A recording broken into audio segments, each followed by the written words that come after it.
c'est important. C'est comme j'ai dit, c'est important de mettre le Sénégal sur le toit de l'Europe.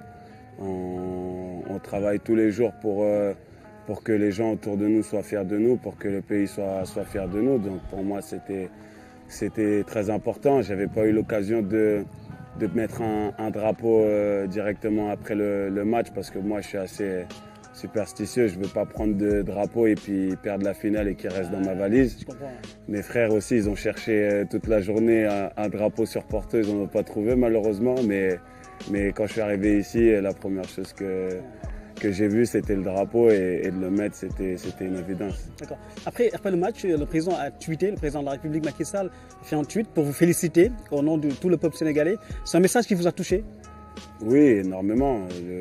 Que le président prenne le temps déjà de regarder la finale parce que je sais qu'il aime beaucoup le foot. Mais de prêter une attention et de prendre le temps de me féliciter, c'est vraiment une distinction personnelle très touchante et ça encourage davantage à continuer à performer en club mais aussi en sélection. Vous venez de gagner la Ligue des Champions. Êtes-vous conscient que plus rien ne sera comme avant dans votre carrière? Ouais, j'en ai pas encore conscience, mais je commence à le sentir autour de moi. La Ligue des Champions, c'est le plus gros trophée européen. Chelsea, c'est un club qui l'avait gagné juste une fois en 150 ans d'existence. Donc de ramener le deuxième trophée, c'est sûr que vous faites partie à vie de l'histoire d'un club. Vous rentrez dans un cercle très fermé. Donc on le sent autour de nous, les gens autour de nous, l'émulation, toute l'atmosphère autour de vous change et c'est quelque chose dont il faut s'adapter parce que après les vacances, il y aura une autre saison qui commencera et il faudra être performant pour encore aller chercher des titres. D'accord. Alors, vous parlez de cercle restreint. Il y a un autre cercle restreint, celui des joueurs sénégalais qui ont gagné la Ligue des Champions. Il n'y en a pas beaucoup. Vous avez parlé de Sadio Mané il y a un instant.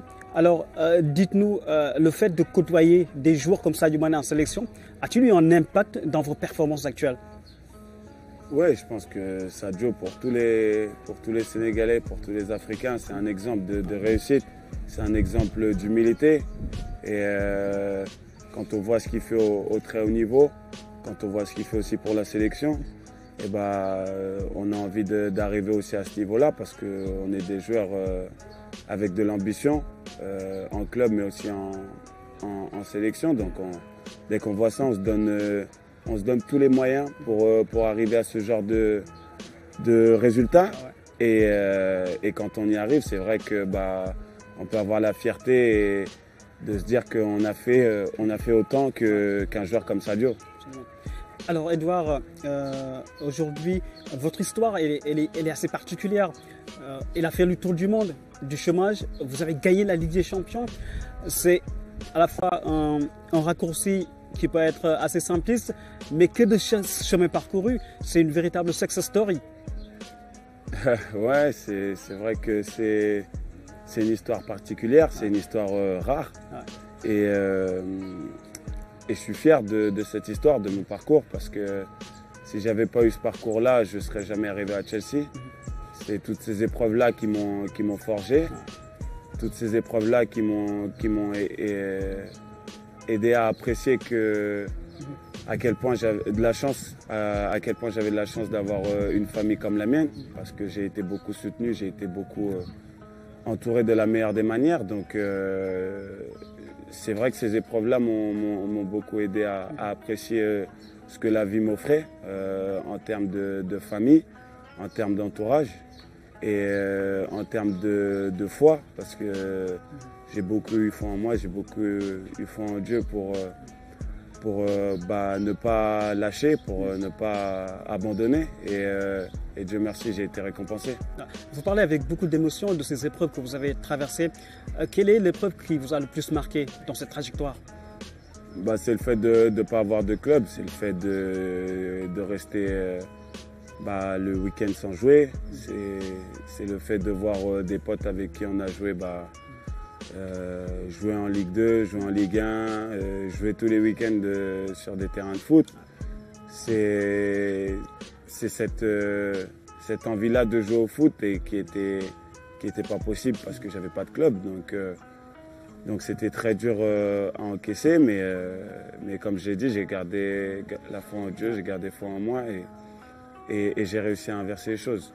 Ah ouais. Inverser les choses, il a fallu également avoir un grand mental, être costaud mentalement pour traverser toutes ces épreuves et aujourd'hui arriver à ce très haut niveau-là. Comment cette transition s'est faite à votre niveau? Votre famille a joué un rôle important, vous l'avez dit, mais également vous avez cru en vos qualités et en vos chances. Oui, c'est ça. Moi, j'ai toujours cru en moi, même si des fois il y a eu des moments de doute, mais comme je l'ai dit, ma famille a toujours été là pour me soutenir et me montrer que je pouvais y arriver.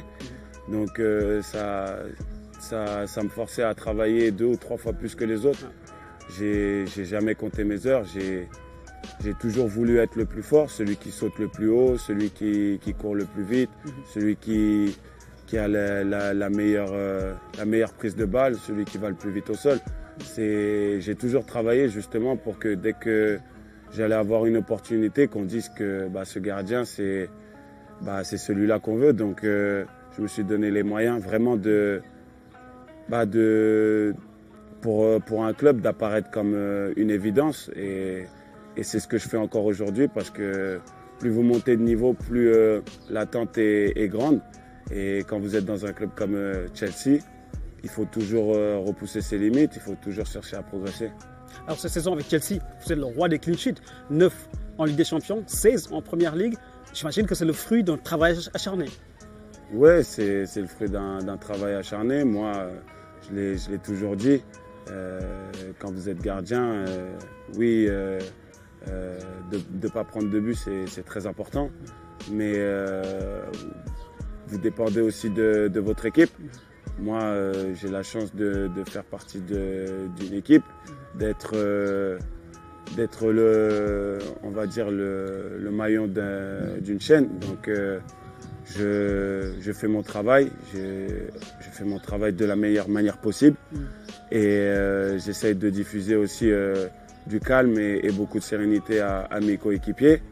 Et oui, c'est avec tout ça qu'on a réussi à accomplir ce grand nombre de clean sheets en championnat, mais aussi en Champions League. Et de toute façon, si vous voulez gagner des titres, il vous faut une bonne défense.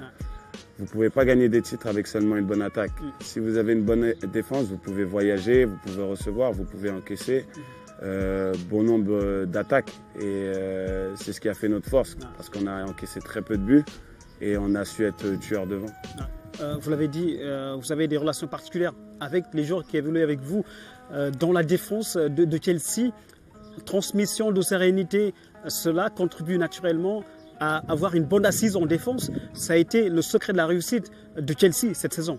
Oui, ça a été le secret de Chelsea, la défense. On a fini deuxième meilleure défense du championnat. En Ligue des Champions, on a fini meilleure défense. Je pense que ce sont des chiffres qui parlent. Ça veut dire qu'il y a un travail qui est bien fait de la part de toute l'équipe et que chacun joue sa part à un très haut niveau. Donc je suis content d'en faire partie. Et c'est clair que voilà, avec des joueurs comme Tony ou Thiago Silva ou Kurtzuma, Aspilicueta, devant soi, c'est quelque chose qui s'est fait très naturellement, que ce soit aussi avec le coach Frank Lampard qu'avec le coach Thomas Tuchel, parce que même avec le coach Frank Lampard, on n'a pas concédé énormément de buts, donc ça a été un travail qui a été très bien fait tout au long de l'année. D'accord. À Chelsea, vous côtoyez une légende du football anglais, c'est Petr Cech, qui s'occupe naturellement des gardiens. Vous avez une relation particulière avec Petr Cech? Oui, j'ai une relation très particulière avec Peter parce que c'est un des protagonistes de mon transfert. Il a beaucoup poussé. Ça fait 4 ans qu'il m'observe tous les week-ends. Donc je pense qu'il n'y a personne qui me connaissait mieux au sein de Chelsea, avec Christophe Lolichon bien sûr. Mais Peter a été très important dans mon transfert. Et du moment où je suis arrivé, il a tout fait pour me mettre à l'aise. Et pour aussi me dire que voilà, tu étais là pour une bonne raison, que on sait très bien ce que tu peux apporter à notre équipe. Donc continue à prendre du plaisir, continue à être celui que tu étais en Ligue 1 et ça va le faire. Et ça n'a pas été simple de s'imposer dans un grand club comme Chelsea. Vous débarquez comme ça, vous trouvez de la concurrence et finalement vous arrivez à vous imposer comme le numéro 1, le patron. Oui, après je pense que la concurrence elle est partout, dans tous les clubs. Et du moment où vous jouez au foot et même dans la vie en général, il y aura toujours du monde qui voudra votre place. Donc il faut être juste prêt pour ça. Moi, je pars du fait que de toute façon, si toi déjà à ton niveau, tu fais tout pour être meilleur que la veille, déjà si tu arrives à avoir cette réflexion-là et cette mentalité-là, à te remettre en question et à vouloir progresser sur toi-même de base au départ, je pense qu'après tu ne regardes même pas les autres, tu te concentres que sur toi et tu donnes à chaque fois le meilleur de toi-même. Et moi c'est cette réflexion que j'ai, je sais que j'ai de la grosse concurrence, mais je me concentre que sur moi-même. Je sais que si moi je suis plus fort que la veille, et je sais que je jouerai le lendemain. Alors aujourd'hui, vous êtes en sélection, vous préparez les éliminatoires de la Coupe du Monde, déjà en premier match amical qui s'est très bien passé face à la Zambie, 3-1. On va jouer contre le Cabo Verde. Alors pour vous, jouer la Coupe du Monde, quel sens a-t-il? Pour moi, jouer la Coupe du Monde, ce serait vraiment un aboutissement de quelque chose au niveau de l'équipe nationale. J'ai pu découvrir ce que c'était les Coupes d'Afrique, même si je n'ai pas eu la chance de la finir avec mes frères. Mais en tout cas... Sur ce point-là, ça a été quand même très dur pour vous. Vous avez été très affecté par ce forfait de dernière minute, ne pas terminer la compétition avec vos potes de d'ailleurs. Oui, bien sûr, ça a été un très gros coup dur. Parce que je savais qu'on allait aller très loin, j'en étais sûr. Vu la préparation, vu l'état d'esprit au sein du groupe, je savais qu'on pouvait aller très très loin. Et c'est vrai que de ne pas y participer sur le terrain, ça a été très très frustrant. Mais j'étais là avec eux par la pensée, par la présence aussi lors de la finale. Et c'est comme ça que j'ai vécu cette compétition. Mais en janvier, on en aura une autre si Dieu le veut. Et j'espère que je serai présent sur le terrain avec eux jusqu'au bout. On l'espère tous. Et sur la Coupe du Monde, un objectif précis pour vous? Sur la Coupe du Monde, je pense que le Sénégal a montré qu'il pouvait rivaliser avec de belles équipes en Europe et aussi au-delà du globe. Donc je pense qu'on a montré qu'il y avait beaucoup de qualité. D'ailleurs, pour en parler en sélection avec Mateo Kovacic, qui a été futur vice-champion du monde, mais qui a rencontré en amical le Sénégal. Ils m'ont dit beaucoup de bien, donc c'est pour vous dire à quel point le Sénégal est respecté et observé. Donc il nous manque juste des titres pour valider ça. Au mois de janvier, on a une grande compétition. Ce serait bien de faire quelque chose de grand avant justement cette Coupe du Monde, parce que les qualifications commencent en septembre. Et on sait à quel point c'est important maintenant de tous les 4 ans faire partie de cette Coupe du Monde et pas juste y participer. La dernière fois, ça s'est joué à un carton jaune. La prochaine fois, il faudra passer les poules. Merci Edouard. Merci à vous. Ça a été un plaisir d'être avec vous sur cette antenne spéciale pour parler naturellement de votre trajectoire, votre parcours et surtout votre titre de Ligue des Champions. Mesdames et messieurs, ainsi prend fin cet entretien exclusif avec Edouard Mendy, gardien de but de Chelsea, vainqueur de la Ligue des Champions, fierté sénégalaise et africaine. Excellent suite de programme sur les antennes de votre télévision nationale. Au revoir et salut à tous.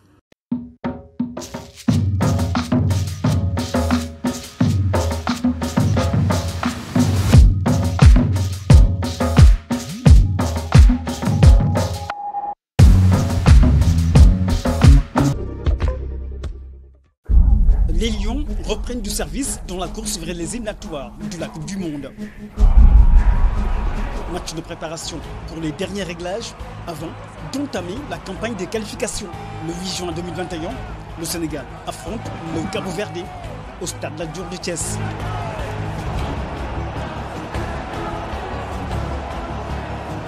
Match à suivre en direct et en exclusivité sur les antennes de votre télévision nationale.